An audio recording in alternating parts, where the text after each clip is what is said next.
Bismillahirrahmanirrahim. Assalamualaikum warahmatullahi wabarakatuh. Waalaikumsalam warahmatullahi wabarakatuh. Alhamdulillahirrabbilalamin. Teman-teman, bagaimana kabarnya semua? Alhamdulillah, pada kesempatan kali ini, insyaallah kembali lagi. Pada video kali ini kita akan berbicara terkait tentang wakaf ya. Jadi teman-teman perlu ketahui bersama bahwa saya memang insyaallah kita akan coba fokus lebih dahulu ya terkait dengan wakaf, dan alhamdulillah pada video-video sebelumnya alhamdulillah sudah banyak ya ilmu yang kita dapatkan dari mobil khusus dari praktisi ya, Nazir, kemudian juga kemarin dari KNEKS, alhamdulillah. Dan alhamdulillah saat ini kita kedatangan tamu yang sangat spesial sekali. Alhamdulillah beliau merupakan salah satu juga penggiat wakaf. Beliau adalah Bapak Dr. Engineering Saiful Anwar, SE, MSIAK. Alhamdulillah.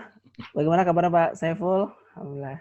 Alhamdulillah sehat. Alhamdulillah sehat. Antum gimana kabarnya? Alhamdulillah sehat Pak. Masya Allah nih. Saya panggilnya Pak Ahmad atau Pak apa nih? Faza aja Pak. Faza ya. Ya Faza aja nggak apa-apa. Alhamdulillah. Insya Allah sangat spesial sekali ya teman-teman semua kehadiran Pak Saiful, dan beliau merupakan Direktur Program Pasca Sarjana ITB Ahmad Dahlan, ya.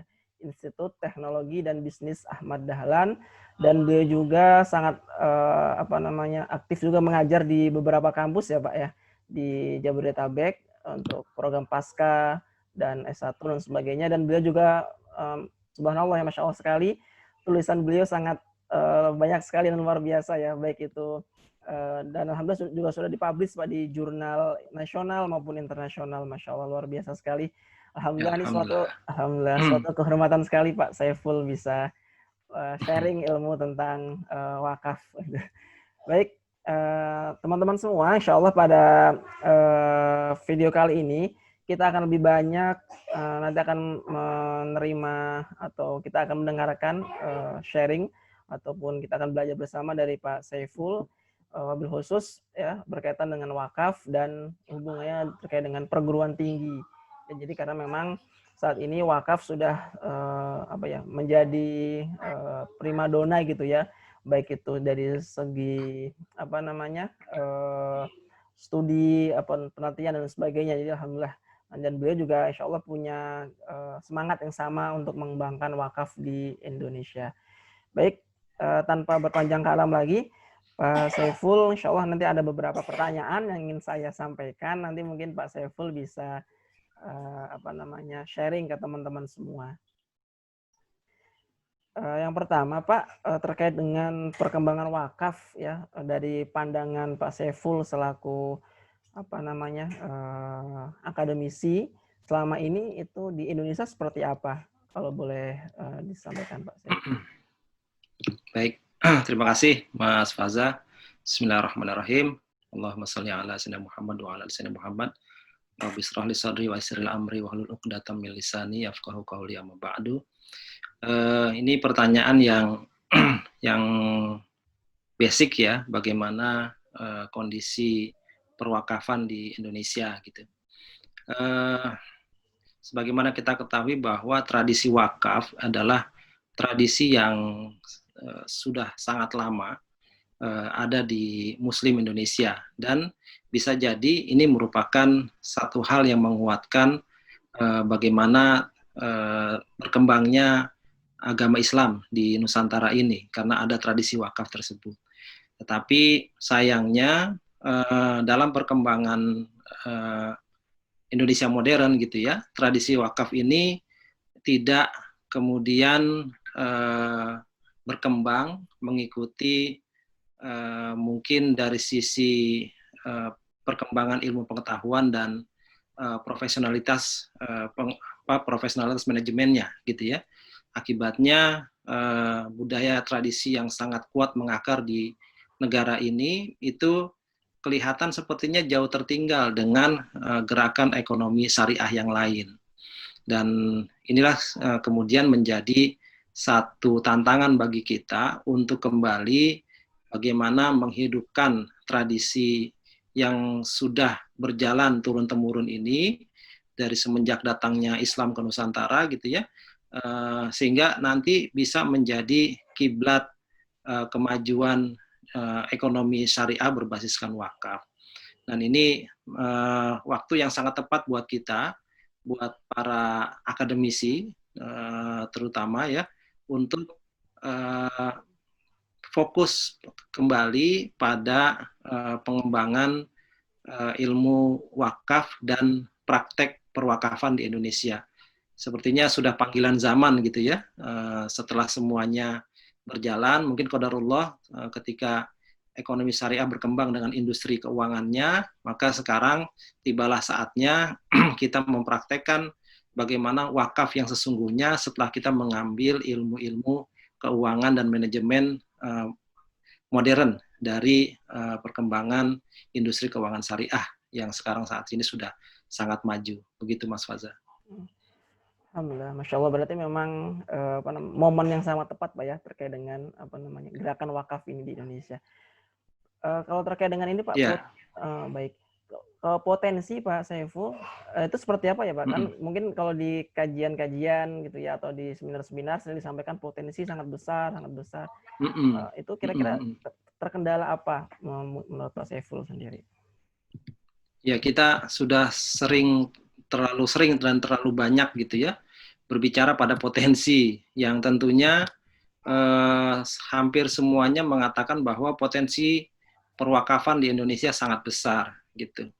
Tapi potensi ini hanya sekedar potensi ketika kita tidak mengerahkan seluruh tenaga dan upaya kita untuk merealisasikan potensi tersebut.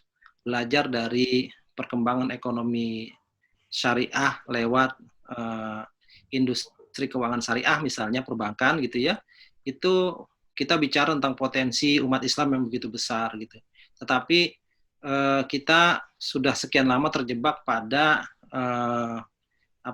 jebakan 5% ya, 5% trap itu ya. Dan alhamdulillah dalam waktu belakangan ini kita bisa keluar sedikit dari 5% trap itu. Tetapi belajar dari situ, maka sebenarnya tantangan untuk mengaktualkan potensi yang sangat besar itu untuk wakaf, maka tentunya perlu suatu effort yang jauh lebih besar lagi.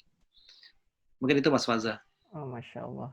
Jadi PR buat kita Pak ya, dan khususnya untuk kalangan akademisi gitu Pak ya, untuk bisa membantu mencapai potensi tersebut.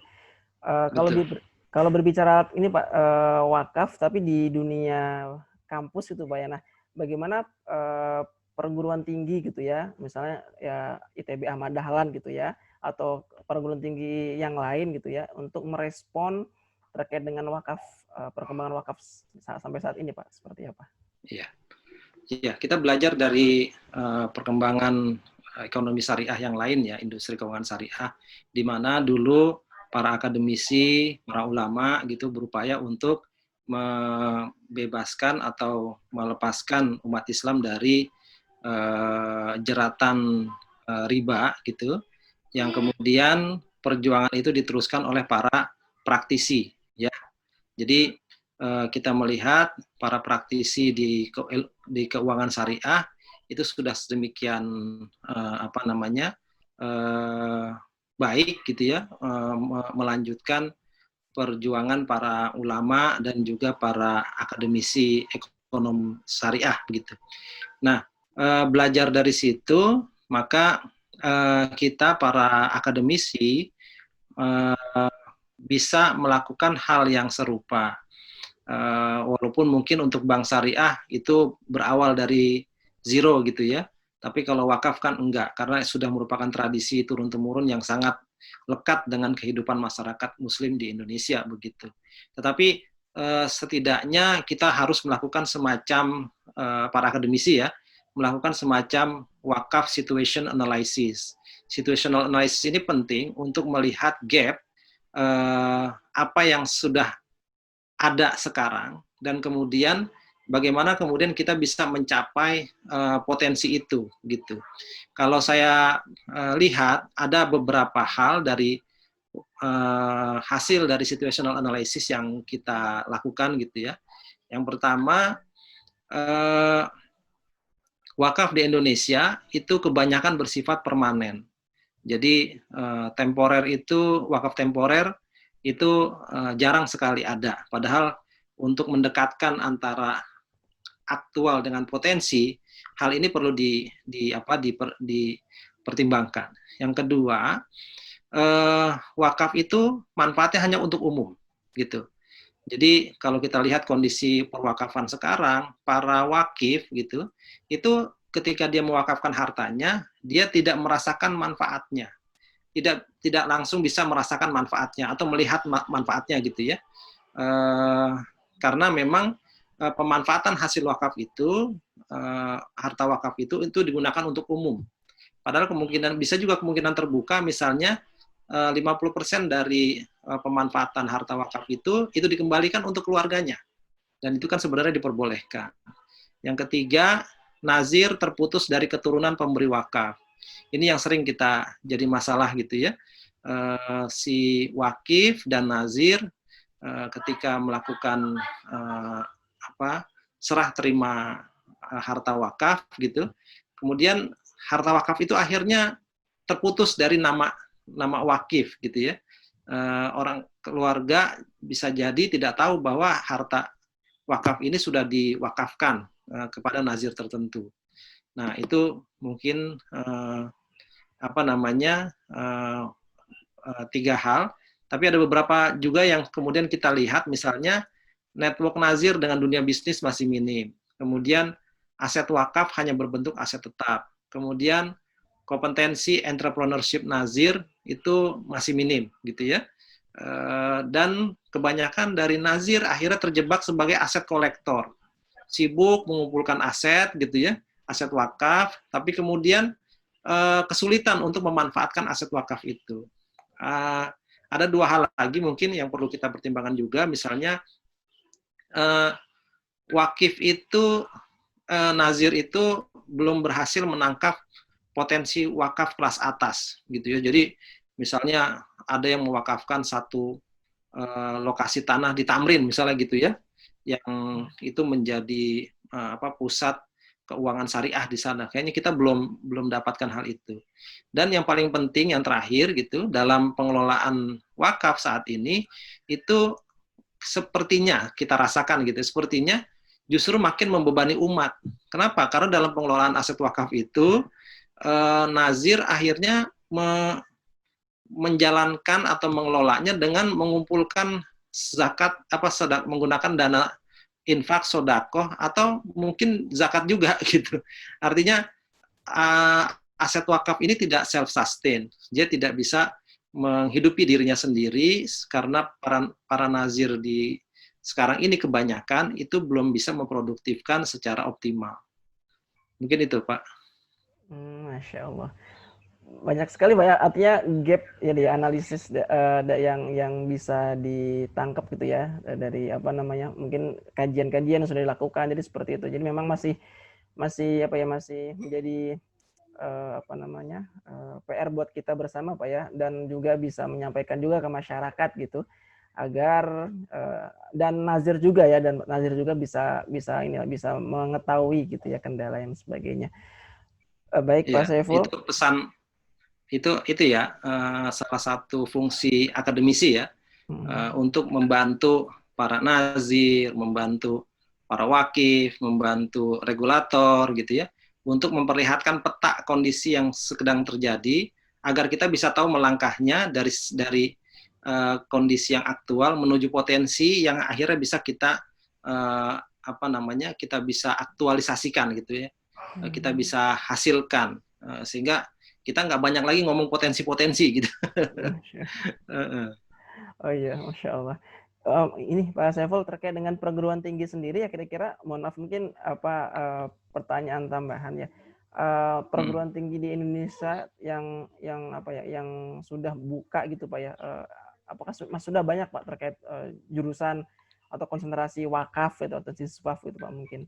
Atau mungkin nanti di ITB Ahmad Dahlan sendiri mungkin buka jurusan tersebut Pak. Iya, saya yakin sudah beberapa memiliki ya. Dan di ITB Ahmad Dahlan sendiri kita punya semacam konsentrasi untuk mendalami wakaf gitu. Karena kita paham betul ini sesuai dengan janji Allah ya, bahwa ketika kita sudah belajar bagaimana menjalankan sebuah bisnis dengan profesional lewat para bankir-bankir syariah kita gitu ya, maka sudah saatnya kita kemudian menjalankan suatu bisnis sosial, gitu, sosial bisnis gitu ya, atau bisnis berparadigma sosial yaitu wakaf untuk mempersiapkan diri atas atas semacam sebuah gambaran gitu yang Allah sampaikan di surah Al-Baqarah ayat 276. Allah berfirman di ayat tersebut, yamhaqullahu riba wa yurbis shadaqat. Allah memusnahkan riba dan menyuburkan sedekah gitu. Jadi kalau kita lihat bahwa riba ini memang satu sistem gitu ya, satu sistem yang menyebabkan terjadinya peredaran uang hanya pada beberapa kelompok tertentu yang sering kita kenal dengan istilah kapitalistik begitu ya. Dan ini sangat jelas ketika Allah gambarkan di surah Al-Hasr ayat 7 ketika Allah berfirman kaila yakuna dulatan bainal agniya'i minkum. Jadi ini satu kalimat mungkin atau satu kata yang menggambarkan bagaimana ekonomi syariah itu harus berjalan, yaitu supaya harta ini jangan hanya beredar di antara orang-orang kaya saja di antara kamu. Artinya distributif ekonomik ini yang saya sebut seperti itu ya, ekonomi Islam adalah distributif ekonomik yang tujuannya supaya harta itu beredar ke semua orang. Semua orang punya hak akses terhadap harta yang ada, resources yang ada, sehingga kapitalistik itu tidak terjadi. Dan itulah makanya musuh kita sistem yang harus bisa dihalangi begitu ya. Setelah sekian lama menguasai sistem peradaban dunia ini, maka menurut saya jawabannya adalah wakaf gitu ya. Sesuai dengan surah Al-Baqarah ayat 276 yang saya sampaikan tadi. Yamhaqullahu riba wa yurbis shadaqat. Masya Allah. Baik, ini Pak kalau peran pemerintah sendiri Pak, mungkin Pak Saiful selaku akademisi gitu ya, pemerintah kemudian dari kalangan akademisi gitu ya, dosen dan sebagainya, kemudian juga dari praktisi wakaf untuk meningkatkan inovasi literasi yang berkaitan dengan wakaf itu seperti apa Pak? Iya, kita harus kembali kepada paradigma wakaf itu sendiri gitu ya, di mana wakaf itu merupakan satu hal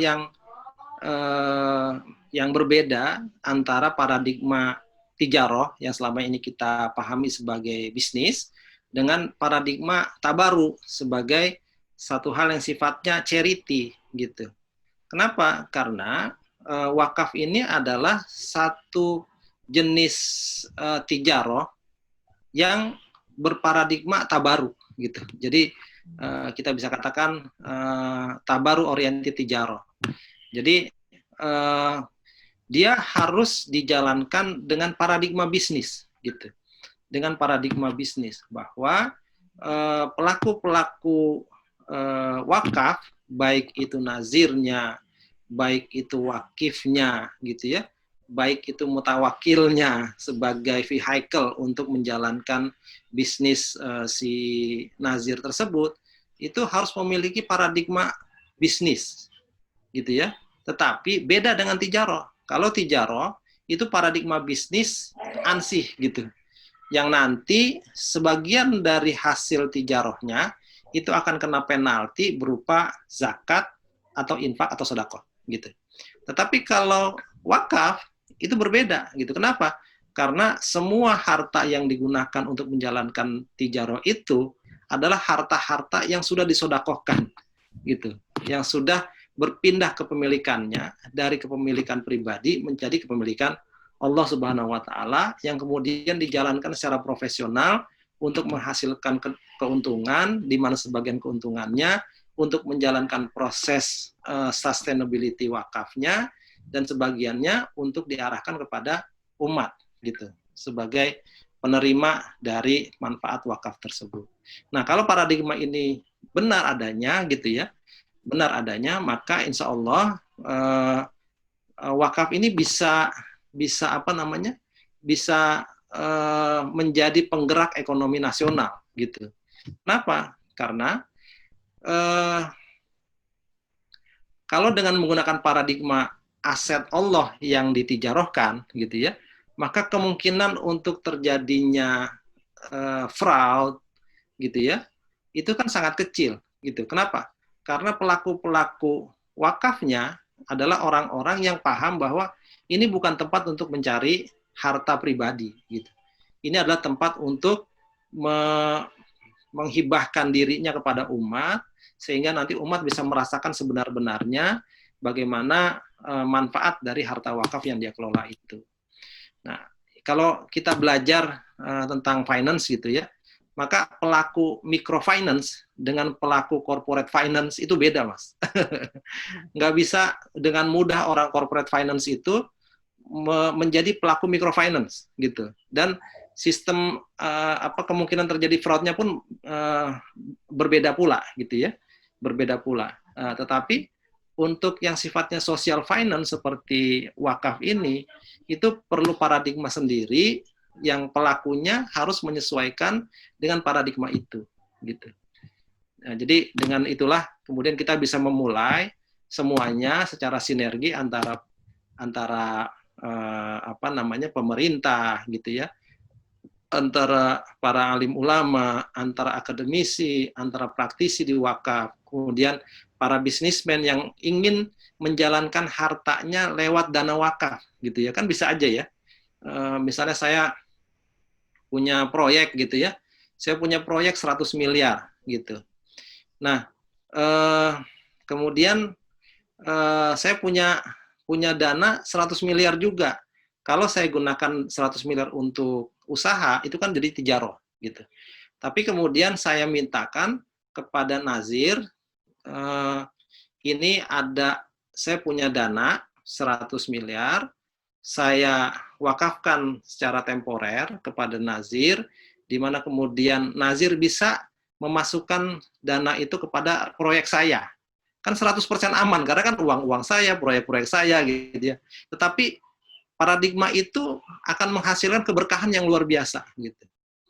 Karena manfaatnya akan dirasakan manfaatnya oleh masyarakat secara besar dan banyak gitu ya. Daripada dia hanya menjadi satu transaksi tijaroh sendiri yang keuntungannya hanya saya rasakan sendiri gitu. Mungkin itu dimulai dari situ, Mas Faza. Masya Allah. Dan itu memang kalau wakaf itu dikelola gitu Pak ya, dengan profesional, dengan tadi kompeten, terus juga ada sinergi dari semua pihak, itu dahsyat sekali ya Pak ya untuk ininya. Betul. Masya Allah. Dan ini mungkin salah satu jalan yang bisa kita pakai untuk menjemput bagaimana Allah mengabulkan doa kita yang paling fenomenal. Doa dalam Al-Quran itu ada yang paling fenomenal atau paling ambisius gitu ya, kalau kata salah satu seorang ustadz gitu, ada doa yang paling ambisius yang mungkin belum diketemui bandingannya gitu dengan doa-doa lain dalam ayat-ayat yang lain. Ketika kita berdoa, waj'alna lil muttaqina imama gitu. Ketika kita berharap kita menjadi imam bagi orang-orang yang bertakwa. Kita berharap keturunan-keturunan kita adalah orang-orang yang bertakwa, di mana kita adalah imamnya, gitu. Sehingga ada sebagian yang menafsirkan ayat tersebut bahwa kemungkinan bahwa Allah itu memasukkan seseorang ke dalam surga itu nggak sendiri, tapi bersama keluarganya. Lalu tingkatan surga bagi keluarga itu tergantung pada seberapa tinggi salah satu anggota keluarganya menjadi ahlu surga yang paling tinggi. Jadi misalkan kakek kita gitu ya, dia orang sangat soleh gitu, dia dapat surga yang paling tinggi. Kita ternyata masuk ke dalam surga yang paling bawah gitu. Nah, si kakek itu bisa meminta kepada Allah gitu bahwa saya beramal ini bukan hanya untuk diri saya sendiri, sesuai dengan doa yang paling ambisius tadi, waj'alna lil muttaqina imama. Maka ada seorang ulama yang menjelaskan, maka pada saat itu seluruh keluarganya itu akan ditarik masuk ke dalam surga yang tertinggi mengikuti salah satu anggota keluarga yang tertinggi amalnya gitu. Nah, jadi untuk itu saya wakaf ini menjadi wasilah untuk kita supaya doa kita yang sangat ambisius itu bisa tercapai. Mungkin itu. Masya Allah. Amin, amin ya robbal alamin. Insya Allah ya semoga teman-teman semua yang menyaksikan video ini ya juga tergerak hatinya agar bisa berwakaf gitu ya untuk mewujudkan tadi ya Insya Allah aset umat yang bisa memberikan dampak yang luar biasa kepada mauquf alaih dan kepada umat Islam pada umumnya. Baik Pak Saiful, mungkin terakhir Pak ya, karena juga berkaitan dengan waktu juga. Mohon maaf nih. Waktu terbatas ya. Waktu sangat terbatas sekali. Mungkin pesan dari Pak Saiful buat kita semua Pak dan atau ya teman-teman lah yang menyaksikan video ini dan masyarakat agar untuk berwakaf dan sebagainya Pak. Ya, terima kasih. Sebagai penutup saya memberi pesan kepada kita semua, kepada saya pribadi, kepada seluruh umat Islam, dan juga mungkin kepada para milenial khususnya yang akan menjadi pemegang peradaban Islam ke depan gitu ya, di mana kaum milenial ini memiliki keunikan sendiri karena dalam beberapa literatur disebutkan memiliki sifat sosial yang lebih tinggi dibandingkan dibandingkan generasi-generasi sebelumnya gitu. Nah, wakaf ini adalah sebuah instrumen, menurut saya instrumen penutup perkembangan peradaban peradaban ekonomi Islam.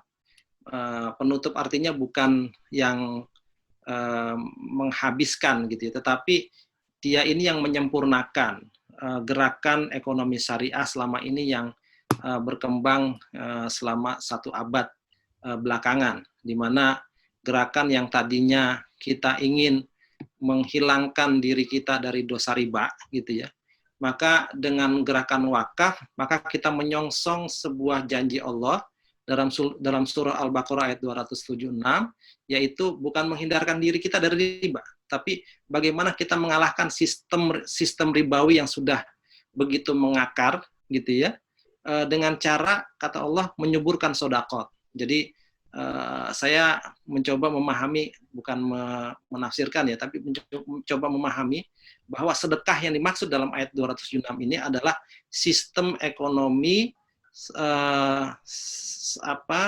tabaru yang tabaru oriented tijaroh yang saya sebutkan tadi gitu ya.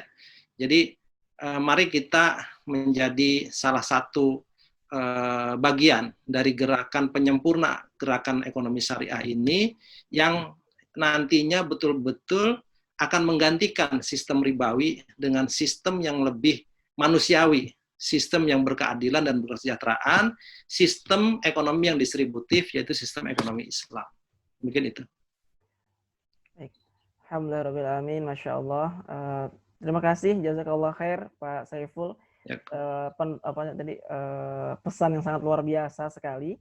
Semoga kita semua, teman-teman semua, tadi mobil khusus disebutkan milenial ya, itu bisa mengaplikasikan gitu ya, bisa tergerak hatinya untuk bersama-sama menjadi wakif gitu ya, atau ingin berwakaf insya Allah. Baik teman-teman semua yang dirahmati Allah, insya Allah pada video kali ini karena juga keterbatasan waktu dan sebagainya, insya Allah kita cukupkan sekian. Insya Allah nanti kita akan ketemu lagi di video-video berikutnya insya Allah dengan pembahasan-pembahasan yang lain. Sekali lagi terima kasih pada Pak Saiful yang telah meluangkan Sama-sama Mas Faza. waktunya. Jazakallah khair. Semoga ilmu yang disampaikan Pak Saiful bermanfaat buat kita semua. Baik teman-teman Amin. semua. Amin ya rabbal alamin. Baik teman-teman semua, saya akhiri. Assalamualaikum warahmatullahi wabarakatuh.